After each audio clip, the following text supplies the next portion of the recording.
Terima kasih Dokter Wari atas pemaparan materi yang sangat luar biasa.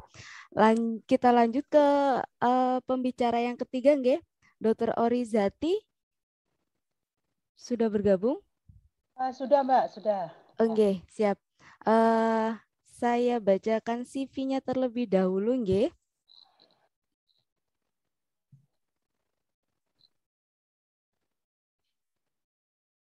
Ya. Dr. Orizati Hilman, MSc, CMFM, PhD, spesialis, dokter layanan primer, spesialis kedokteran keluarga layanan primer, Dok. Ya, beliau sudah menjadi dosen dari 2001 sampai sekarang di FKIK UMY di bagian IKK dan IKM. Kemudian beliau manajer pendidikan sampai sekarang dari 2015 dan juga praktek sebagai konselor medis terapi SEVT, Spiritual Emotional Freedom Technique di klinik Pratama dan 24 jam, boleh di note. Dan bidang area beliau ini dari ilmu kedokteran keluarga, ilmu kesehatan masyarakat, ilmu kedokteran pencegahan, pengobatan komplementer dan integratif, pemberdayaan pasien, keluarga dan masyarakat, perawatan penyakit kronis dan kesehatan mental. Baik dokter, saya berikan waktu, monggo saya persilahkan waktu dan tempat. Ya, baik Mbak Suci ya, terima kasih atas introduksinya. Oke, bismillahirrahmanirrahim. Assalamualaikum warahmatullahi wabarakatuh. Waalaikumsalam warahmatullahi wabarakatuh. Selamat pagi, salam sejahtera untuk semuanya. Sebelumnya Mbak, saya ingin cek dulu suara saya apakah terdengar? Ini saya agak serak soalnya. Terdengar jelas sekali, Dok. Oke, baik ya. Saya izin share ya, share screen ya. Sekaligus saya mau bertanya sebentar. Kok. Oke, mau bertanya Mbak Suci, ini audiensnya apakah semuanya remaja atau adakah orang tua di sini? Orang Sepertinya ada yang orang tua ada juga orang ini, tua. Dok. Ada ya? orang Dari tua. Guru, Dok. Oh, dari guru BK, Dok. Oke, baik. Bentar saya. Oke, baik kalau begitu ya. Jadi ada yang tidak semuanya remaja, tapi ada orang tua ataupun guru ya. Oke. Bentar, ini kok. Bentar. Tapi kok saya malah nggak terlihat ya. Nah, oke. Apakah sudah terlihat? Sudah, dokter. Oke, ya, baik. Sudah, dokter. Sudah. Ini mohon maaf, kameranya sebentar saya coba buka, tapi ini mengarah ke atas. Jadi saya mohon maaf ini ya, ini tidak bisa diperbaiki sementara. Jadi lebih baik saya tutup aja ya. Kan yang penting materinya ya. Oke, ya, oke, baik. Selamat pagi tadi ya, selamat pagi untuk semuanya. Materi yang saya akan sampaikan dalam kesempatan yang baik ini adalah mengenai peran keluarga dalam pencegahan dan penyelesaian masalah remaja. Sebenarnya ini melengkapi dari apa yang sudah disampaikan oleh Dr. Bambang dan Dr. Ware ya. Jadi ini sebenarnya lebih melengkapi lagi ya. Tapi sebagian besar sebenarnya sudah disampaikan oleh mereka berdua ya. Nama saya mungkin agak unik atau aneh ya, tapi saya biasa dipanggil sebagai Dokter Ica, udah gampang begitu ya, Dokter Ica, dan saya spesialis dokter keluarga yang memang relatif baru di Indonesia. Kalau di luar negeri, di negara-negara Barat ini sudah sangat terbiasa ya, di layanan primer itu ada spesialis dokter keluarga. Nah di Indonesia ini memang relatif baru. Ya, sehingga nanti mungkin di akhir nanti kalau ada yang penasaran saya bisa insya Allah bisa menjelaskan karena ini sedang kita kembangkan di seluruh Indonesia. Untuk yang bekerja di layanan primer itu ditangani oleh spesialis dokter keluarga ya. Oke, baik. Ya, sebagai pendahuluan ya, saya yakin membangun keluarga sehat dan bahagia itu adalah tujuan kita semua ya. Ya atau iya ya? Saya yakin semuanya ya. Baik ini sebagai orang tua maupun sebagai anak-anak, anak remaja semuanya kepingin punya keluarga yang sehat dan bahagia ya. Nah, pertanyaannya bagaimana cara kita mewujudkannya? Kan begitu ya. Nah, apalagi ketika keluarga menghadapi anak-anak dengan segala bentuk perilaku, tingkah pola permasalahannya, terutama saat anak-anak mulai menjelang remaja yang merupakan masa penuh tantangan. Ya. Jadi sangat penting bagi setiap keluarga, terutama pasangan suami istri atau ayah dan ibu beserta anak remaja, untuk menyadari, mengenal, memahami berbagai kondisi tantangan yang dihadapi para remaja dan potensi masalahnya serta cara pencegahan maupun penyelesaiannya. Nah, hampir semuanya tadi sebenarnya sudah disampaikan oleh Dokter Bambang dan Dokter Ware ya. Mungkin ini kalau diulang-ulang terus akhirnya bisa ngelontok gitu ya. Nah, jadi kalau mungkin satu kali belum ngotok di kepala, tapi begitu mungkin diulang-ulang akhirnya oh iya ya ternyata itu saling nyambung menyambung gitu ya. Nah, paparan saya ini saya ambil dari perspektif dari keilmuan saya, ilmu kedokteran keluarga yang di sini kekuatannya adalah di bio, psikososial dan cultural spiritual ya. Dan kebetulan tadi semuanya sudah membahas ini ya para narasumber lainnya ya. Jadi memang kita sedang berupaya ini memberikan pelayanan kesehatan yang tidak hanya sekedar melihat fisik pasien saja tetapi melihat keseluruhannya ya. Oke, nah ibaratnya ya ini kalau kita dalam kesempatan webinar ini kan ibaratnya semua itu ada ilmunya. Perlu paham pengetahuan atau teorinya dulu untuk bisa menjalani menghadapi segala sesuatu dengan baik. Ya. Nah, begitu juga dengan kehidupan berkeluarga atau keluarga itu tidak perlu ilmu juga ya. Tidak sekedar menggunakan insting saja. Nah, ini yang perlu dipahami oleh kita semua ya.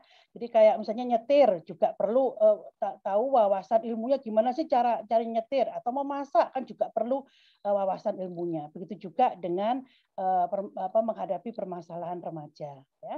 Oke, nah kemudian ini dari perspektif ilmu kedokteran keluarga, saya ingin mengenalkan yang namanya siklus kehidupan keluarga. Mungkin kita tidak banyak menyadari ya.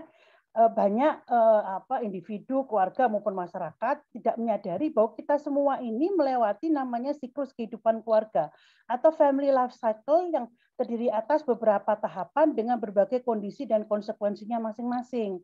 Ya, nah, apa itu family life cycle? Ini gambaran perkembangan individu, keluarga dan hubungan perkawinan. Dan setiap tahapan itu memiliki tugas perkembangan dan tantangan biopsikososial masing-masing. Apa manfaatnya? Kita memahami ini bisa untuk memprediksi potensi masalah dalam keluarga dan kemudian bersiap-siap untuk mengantisipasinya dan menyiapkan solusinya. Ya. Nah, ini yang disebut stages of family life cycle ya, jadi siklus kehidupan keluarga. Beberapa pakar itu memberikan tahapan yang berbeda. Ada yang 6, ada yang 7, ada yang 8 ya. Tapi yang sering dipakai di kami itu yang 6 ya, yang dari Cartel McGoldrick ya. Nah, ini Anda remaja ini bagian besar ini audiensnya remaja itu masuk ke dalam saat ini keluarga Anda itu masuk di tahap keempat ya. Nah, ini juga ya secara umum ketika Anda remaja, anak itu remaja, berarti apa? Orang tua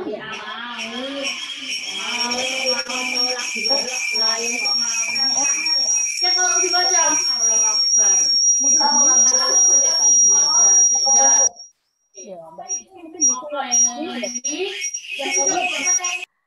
Saya coba usaha mute tadi tidak bisa dong. Oh, jadi harus ini sendiri ya.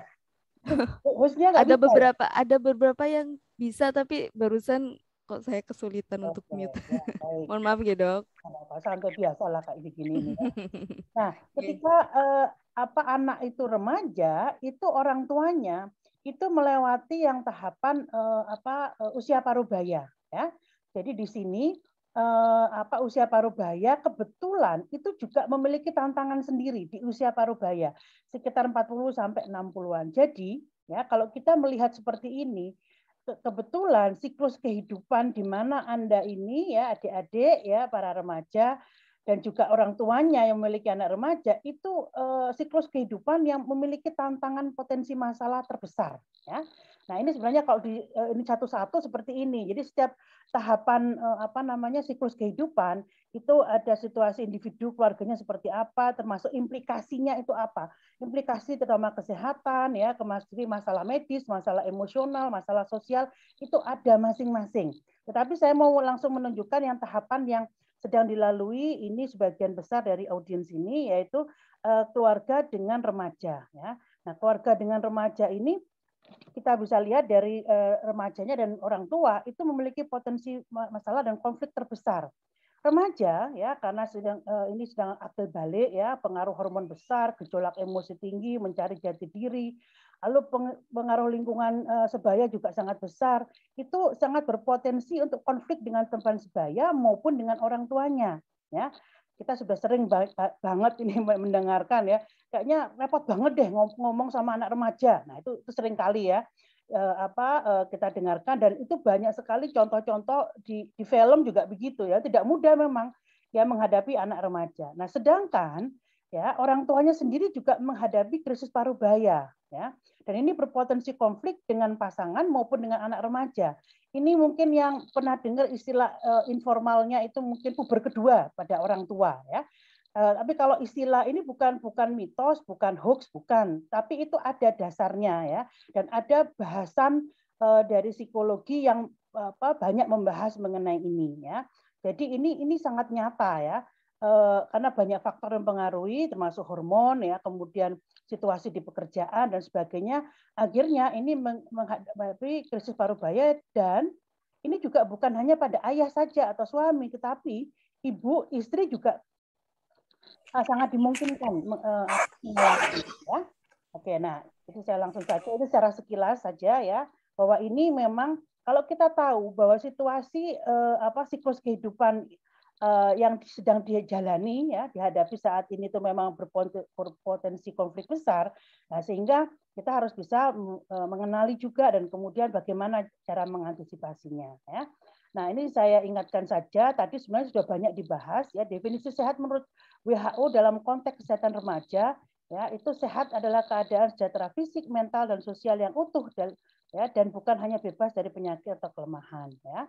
Nah, ini saya senang sekali karena teman-teman dokter spesialis yang bareng-bareng di sini sebagai pembicara itu melihat orang secara keseluruhan, holistik ya, biopsikososial, biopsikososial. Nah, tapi mungkin kalau spesialis kedokteran lainnya mungkin tidak melihat secara holistik seperti ini. Ini hanya sebagai pengingat saja.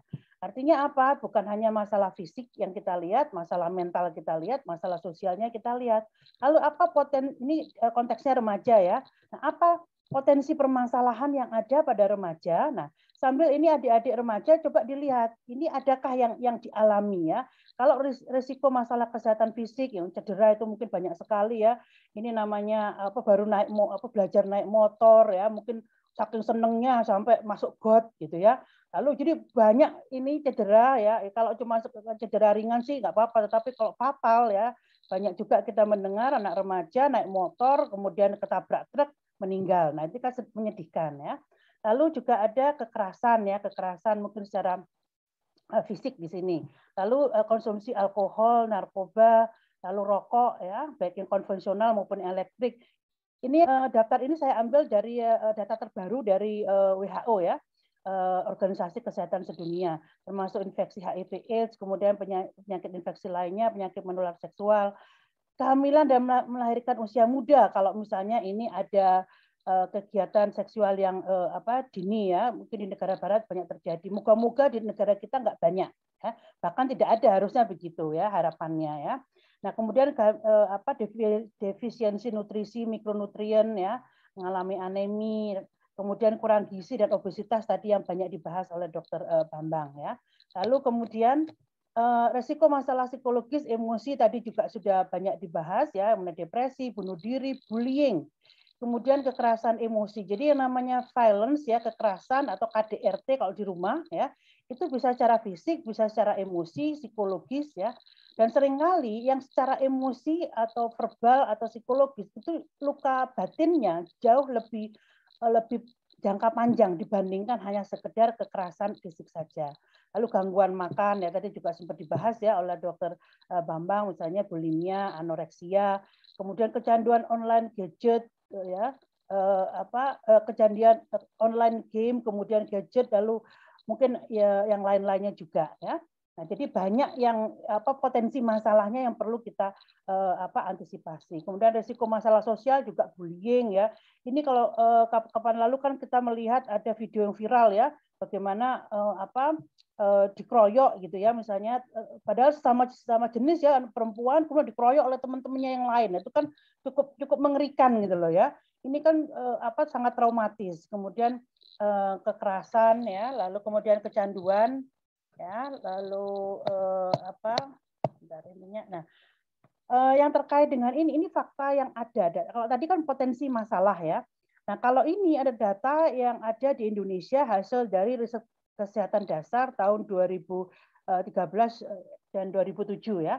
Faktanya adalah berbagai faktor risiko itu juga nanti terkait dengan kejadian penyakit tidak menular. Nah kita lihat yang paling utama itu paling besar itu ada penduduk usia di atas 10 tahun. Artinya ini kan termasuk remaja ya. 10 sampai 17 tahun atau 18 itu termasuk remaja, kurang mengkonsumsi buah dan sayur itu 93,5%. Artinya ini memang faktanya terjadi dan banyak sekali ya. Tadi sedikit banyak juga sudah dibahas oleh Dr. Bambang ya. Kemudian merokok ya. Ini 36,3%. Artinya apa? Sepertiga penduduk Indonesia itu merokok. Itu kan mengerikan sekali ya. Dan rokok itu yang seringkali tidak disadari oleh para remaja ya, efek dari nikotinnya. Nikotin itu rajanya candu melebihi heroin dan kokain. Lebih tidak mudah ya untuk merehabilitasi perokok dibandingkan merehabilitasi yang terkena narkoba. Coba adik-adik lihat ya sekeliling kita semua, termasuk mungkin orang tua Anda, ayah, ya, tetangga, semuanya hampir semuanya itu perokok karena memang sepertiga dari 3 orang penduduk Indonesia, sepertiganya 1 itu adalah perokok.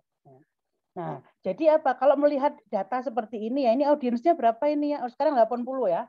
80 tadi sekitar 90. Sepertiga ya, 36,3%, artinya kan sepertiga. 30 adalah perokok. Jadi kalau misalnya ini ya tidak ngaku pun kita sudah bisa menebak angkanya seperti itu kurang lebihnya ya. Nah, kemudian kurang aktivitas fisik itu 26,1%, kemudian mengkonsumsi alkohol ya 4,6%. Nah, ini yang data yang kita hadapi dan itu faktual ya, fakta yang ada di masyarakat ya. Nah, sekarang lagi-lagi ini dari perspektif ilmu kedokteran keluarga, fungsi keluarga itu apa sih? Nah, saya melihatnya dari kedokteran keluarga, family medicine itu dari barat ya. Ini ilmu yang generik dari barat. Mungkin kalau dari agama masing-masing mungkin berbeda ininya ya. Tapi saya hanya menggunakan yang generik yang bersifat universal untuk semuanya ya. Jadi keluarga saling mendukung, kemudian keluarga membentuk otonomi dan kemandirian bagi setiap orang dalam sistem untuk meningkatkan pertumbuhan pribadi individu dalam keluarga. Kemudian keluarga membuat aturan yang mengatur perilaku keluarga dan individu dalam keluarga. Lalu juga beradaptasi dengan perubahan lingkungan ya. Mungkin ada bencana alam, kemudian ada kecelakaan, ya, ada PHK, ya, ada pandemi. Kita memang harus beradaptasi, mau nggak mau ya. Itu adalah memang dihadapi setiap individu manusia adalah berbagai tantangan ya. Dan ada maknanya itu ya, Allah memberikan tantangan dalam kehidupan itu bagi kita semua. Nah, kemudian yang kelima, keluarga berkomunikasi satu sama lain. Nah, coba adik-adik remaja dilihat, ini fungsi yang nomor 1 sampai nomor 5, adakah ini benar-benar dilakukan secara baik, efektif di dalam keluarganya. Ya. Nah, kemudian dari fungsi dasar keluarga ini kita bisa nanti melihat dinamika keluarganya itu bagaimana, gitu ya. Dari dinamika keluarga ini biasanya kita menggunakan tools tertentu untuk bisa mengevaluasi sehingga kita bisa melihat apakah ini keluarga yang happy atau fungsional atau keluarga yang pertengahan atau yang keluarga yang disfungsional. Dari hasil penelitian ya di komunitas itu kebanyakan sebagian besar kita itu di tengah-tengah, mid range family ya. Mungkin ada sedikit yang benar-benar dalam kondisi yang functional family betul ya. Jadi semuanya serba bagus gitu ya. Tapi hanya sedikit yang kebanyakan di mid-range family, dan juga ada keluarga disfungsional yang memang ini luar biasa disfungsionalnya. Saya menemukan beberapa dari teman saya yang menghadapi seperti ini dan luar biasa dampaknya ya dalam kehidupan keluarganya maupun kesehatan keluarganya luar biasa ya. Nah, jadi ini memang perlu kita pahami bahwa ada teori yang seperti ini. Lalu apa yang mempengaruhi dinamika keluarga? Ini yang namanya family resilience atau ketangguhan keluarga atau ketahanan keluarga atau kelenturan ya dari keluarga. Nah, tadi Dr. Waris juga sempat membahas mengenai kelenturan ini ya, resilience gitu ya. Kita semua pasti akan menghadapi berbagai tantangan kehidupan. Itu tidak bisa kita nafikan ya. Pasti kita akan menghadapi. Pertanyaannya adalah bagaimana coping kita ya, bagaimana cara kita menghadapinya ya. Lalu apakah itu akan menjadi lebih kuat atau malah lebih hancur ya.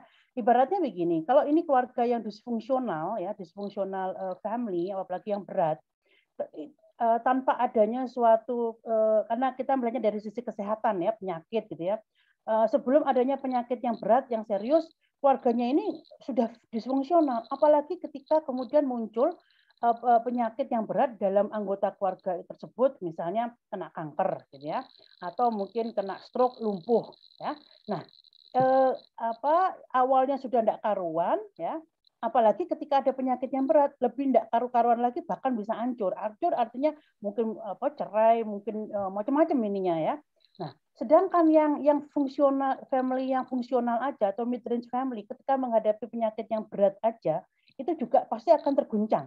Walaupun nanti ini akan menjadi ruang untuk kemudian menjadi lebih strong ya, jadi stronger daripada sebelumnya. Jadi di sini kita itu diuji betul ketahanan dari keluarga ya. Nah, kemudian family resilience ini juga ada biopsikososial dan juga dipengaruhi oleh cultural spiritual ya. Jadi aspek-aspeknya meliputi itu. Ya, nah kemudian ini contoh ketangguhan keluarga yang dalam kesehatan fisik ya. Jadi ini apa yang harus dilakukan ya, membudayakan gaya hidup sehat dalam keluarga. Tadi sudah banyak sekali disampaikan oleh Dr. Bambang ya. Dan harapannya itu benar-benar untuk dipraktekkan, bukan sekedar slogan-slogan saja ya. Dan ini adik-adik remaja dan juga Bapak Ibu dan juga Bapak Ibu guru ya. Ini merupakan suatu kebutuhan penting ya. Jadi dalam kehidupan keluarga. Jadi ini mestinya bukan oh ya itu lagi gaya hidup sehat. Tapi benar-benar kita lakukan karena ini kebutuhan bagi kita. Karena kalau kita tidak melakukan ini, ya apalagi dari awal kita biasakan pada anak-anak kita, itu nanti sudah seringkali sudah terlambat gitu loh. Dan ini sangat terkait dengan penyakit tidak menular yang banyak sekali prevalensinya di masyarakat kita ya, diabetes, hipertensi, asam urat tinggi, kolesterol tinggi, kemudian obesitas, dan kemudian dengan komplikasinya ya yang sangat berat, penyakit jantung ya, kemudian stroke, lalu juga gagal ginjal yang terakhir itu gitu. Nah, sehingga ini dari remaja ini kalau kita biasakan ya melakukan gaya hidup sehat dari awal, ini nanti jangka panjangnya itu akan sangat terasa. Berbeda sekali dengan yang kita saat ini prevalensinya mengerikan sekali ya, peningkatannya luar biasa karena kita dulu nggak terlalu tahu mengenai gaya hidup sehat itu seperti apa gitu ya. Jadi ini untuk pencegahan dan pengelolaan penyakit tidak menular ya. Nah, bagi adik-adik semua remaja yang belum mengalami dan moga-moga tidak mengalami, Anda harus lakukan perilaku yang namanya cerdik ya. Itu apa saja? Ini akronim ya, akronim dari 5 hal itu ya, cek kesehatan secara berkala, enyahkan asap rokok, rajin melakukan aktivitas fisik, diet seimbang dan istirahat yang cukup. Sedangkan untuk Bapak Ibu atau Bapak Ibu guru ya yang sudah terkena penyakit menular, karena ini sekarang penyakit tidak menular maksud saya ya, PTM ini, dan ini sudah merupakan pandemi ya, bukan hanya epidemi lagi, sama seperti COVID-19 yang namanya PTM ini sudah merupakan pandemi di seluruh dunia. Coba Bapak Ibu lihat ya, di sekeliling kita hampir tiap keluarga itu pasti sudah ada ya anggota keluarga yang kena diabetes. Tetangga kita, oh yang bapaknya kena diabetes, yang suami ibunya kena hipertensi atau sebaliknya. Lalu kemarin meninggal ya di usia yang 50 tahun ya, relatif muda. Ini yang ditakutkan adalah adanya kematian dini ya, premature death. Kita semua pasti akan meninggal. Tetapi ya harapannya kan mestinya kita cukup berkualitas, agak panjang ya, tidak kemudian meninggal di usia relatif muda. Bahkan ini ada beberapa dokter yang juga meninggal di usia muda ya sebelum pandemi yang terkait dengan PTM ini ya. Nah, ini kalau yang sudah menderita PTM harus lakukan patuh ya. Patuh itu apa saja? Nah, itu bisa dilihat di situ ya. Ini akronim juga. Dan ini sudah kita sudah bisa melihat ini ya di berbagai poster flyer yang dikembangkan oleh Kementerian Kesehatan. Alhamdulillah memang Kementerian Kesehatan kita sudah membuat program Germas ya, gerakan masyarakat itu mulai akhir tahun 2015 dan ini sudah disiapkan berbagai poster flyer untuk kita semua. Jadi mestinya kita manfaatkan betul ini ya. Jadi ini untuk mengingatkan lagi kalau yang masih yang masih muda, sehat, belum kena penyakit kronis atau penyakit tidak menular ini, ayo lakukan cerdik. Sedangkan yang sudah kena lakukan patuh. Intinya seperti itu ya. Dan tadi detailnya sudah disampaikan oleh Dr. Bambang ya. Nah, kemudian ketangguhan keluarga dalam kesehatan mental atau psikologis dan juga sosial. Ini bagaimana membangun strong and happy family sejak dini. Dan ini perlu diupayakan berbagai strategi agar semua anggota keluarga memiliki pengalaman yang bahagia, bersenang-senang bersama, membangun ikatan yang kuat ya. Jadi ini benar-benar happy experiences ya secara keluarga, kemudian have fun together, kemudian juga build strong loving relationship ya. Dan ini memang harus di pengalaman ini ditanamkan sejak kecil pada anak-anak karena ini akan mudah sekali ya melekat di dalam alam bawah sadarnya dan itu akan dibawa sampai dewasa dan nanti akan sangat berdampak ya pada banyak hal. Nah, hasil penelitian tentang family resilience ini atau ketangguhan keluarga ini disebutkan bahwa bekerja bersama sebagai unit keluarga untuk mencapai tujuan bersama bagi anak-anak dan orang dewasa itu akan sangat membantu ya. Membantu semua anggota keluarga untuk merasa dihargai, memberikan kontribusi dan mengambil tanggung jawab. Dan ini juga berbagi waktu dan sumber daya juga memperkuat nilai penting untuk menjadi dan juga ini bersikap kepada orang lain dengan baik ya. Nah, ini berikut tips untuk 5 kegiatan sederhana berdasarkan akal sehat, common sense untuk membangun strong and happy family. Jadi ini sebenarnya tidak perlu orang jenius kok ya untuk bisa melakukan ini common sense saja. Setiap individu kita ya, setiap individu itu diberikan common sense oleh Allah ya.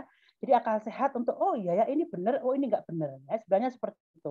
Tapi dengan hasil penelitian ini itu menunjukkan bahwa oh iya ini sudah dibuktikan ya secara ilmiah. Mari kita lakukan kan ibaratnya begitu ya. Jadi ini saya kasih contoh di sini. Ini sebenarnya banyak sekali tips untuk membangun strong and happy family, tapi saya ambil contoh yang ini karena sederhana sebenarnya ya. Jadi misalnya kita aktivitas 1 ya dari 5 ya, mengerjakan pekerjaan rumah tangga bersama-sama dan dibuat fun, masak bersama gitu ya. Jadi oh ini coba nyobain resep yang baru, mencuci baju bersama sambil guyon-guyon gitu ya, berkebun bersama, makan malam bersama ya. Nah, Dokter Ica, mohon maaf, waktunya kurang 3 menit lagi. Ya, oke, bentar lagi selesai kok ini. Ya. Kemudian aktivitas 2 fokus pada momen-momen kecil yang berharga tiap hari. Tidak perlu terlalu menunggu lama untuk membuat acara besar penting. Misalnya piknik keluar kota itu mungkin 6 bulan sekali, 1 tahun sekali. Jadi ketika nonton bareng ya, makan malam bareng sambil menunjukkan bonding gitu ya, ikatan emosional antara orang tua anak, terutama anak remaja ini ya. Nah, ini makan bersama keluarga ternyata terdapat bukti ilmiah kuat tentang dampak positif makan bersama terhadap keterhubungan dan ketahanan keluarga. Studi menunjukkan bahwa berbagi makanan dengan keluarga dapat memiliki manfaat psikologis, emosional, fisik, dan akademis jangka panjang. Bayangkan. Jadi kita mungkin selama ini mengabaikan atau cuma makan begitu aja. Tapi ketika ini dibangun dari kecil ya misalnya mungkin semua sibuk ya, tapi kalau dengan pandemi ini bisa lebih ini ya mestinya ya ketemu keluarga ya. Misalnya minimal 1 kali makan bersama terutama malam hari ketika kumpul sambil bercerita hari ini pengalamannya ayah ibu yang sibuk di pekerjaan, anak-anak yang di sekolahnya bagaimana gitu ya. Kemudian aktivitas yang keempat, nah ini terutama untuk ya. Ini benar-benar mendengarkan anak kita ya, terutama di sini mendorong percakapan dari perspektif mereka. Jadi jangan di stop. Jadi mereka gimana tadi ceritanya ya? Mereka dari perspektif mereka ya, nanti kita berikan paling feedback ya. Tapi dari situ kita melihat ini ya dari bagaimana mereka perspektifnya terkait kehidupan, pikiran, perasaan mereka yang mungkin kaget-kaget kalau benar-benar mendengarkan ini ya dari perspektif mereka. Nah, ini juga bagi remaja ya apa ini kalau ini belum dilakukan oleh keluarga Anda, oleh orang tua Anda, nah Anda sebagai remaja cerdas ya, ayo minta kepada orang tuanya untuk melakukan itu. Nah, aktivitas 5 ingat ini selera humor ya. Kadang-kadang mungkin kita berharap begini tapi ternyata faktanya nggak bisa dilakukan ya. Jangan marah-marah ya, dianggap ini aja gitu ya. Nanti dicari waktu yang lain. Nah, juga mari juga kita fokus untuk meningkatkan hormon kebahagiaan dalam tubuh. Tadi sudah disampaikan oleh Dr. Wari, ini ada serotonin, dopamin, oksitosin, endorfin. Saya ini juga menguatkan ya bahwa ini ada loh hormon kebahagiaan dalam tubuh kita ada 4 yang bisa kita tingkatkan ya. Nah, Anda harus tahu ini gunanya kalau serotonin itu apa, dopamin apa, oksitosin apa, endorfin apa. Dan ada makanan-makanan atau kegiatan-kegiatan ya yang bisa kita lakukan untuk menguatkan ini, meningkatkan ini. Nah, contohnya ini paling bagus. Ya, dopamin itu disebut sebagai hormon perasaan baik. Caranya meningkatkan itu apa? Anda bisa lihat itu makan enak, tidur cukup, olahraga, merenung, meditasi, olah nafas ya. Endorfin itu bagaimana, oksitosin bagaimana, serotonin bagaimana, Anda bisa lihat ya di situ. Nah, ini kan ini murah ini ya. Murah dan nggak perlu obat-obatan gitu loh ya. Jadi apa yang bisa kita manfaatkan, berdayakan dari apa sumber daya yang ada di sekitar kita. Nah, kesimpulan dan saran. Nah, kita tahu bahwa memang kehidupan remaja menghadapi berbagai tantangan permasalahan biopsikososial yang memang harus dipahami, dicari solusinya, dan memerlukan bekal wawasan ilmu yang relevan ya untuk mendapatkan penyelesaian yang baik. Nah, dalam menghadapi tantangan kehidupan dan menjalani kehidupan berkeluarga, seperti tadi saya sampaikan, ini jelas perlu ilmu, wawasan, tidak bisa hanya sekedar mengandalkan insting saja ya, apalagi dengan berbagai perkembangan yang luar biasa, cepat sekali semuanya ya, dari aspek kesehatan, pendidikan, pekerjaan, teknologi informasi dan sebagainya, sehingga kita perlu selalu mengikuti update perkembangan ya terakhir supaya tidak ketinggalan. Nah, untuk memperkaya wawasan dan keterampilan, selain mengikuti berbagai webinar daring yang sekarang banyak sekali ya gratis tentang masalah keluarga atau parenting skills, jika sumber daya memungkinkan bagi para orang tua ya atau mungkin guru ini jika memungkinkan waktu, tenaga dan biaya sangat direkomendasikan untuk mengambil kursus singkat tentang parenting skills ya, baik itu daring maupun luring, kayaknya juga sudah banyak sekarang ya. Demikian paparan dari saya ya. Adakah pertanyaan atau mungkin mau curhat, silakan nanti dalam sesi diskusi. Semoga bermanfaat. Kurang lebihnya mohon maaf. Wassalamualaikum warahmatullahi wabarakatuh. Waalaikumsalam warahmatullahi wabarakatuh. Terima kasih Dr. Ica atas pemaparan materinya, sangat bagus sekali. Ya, ini sudah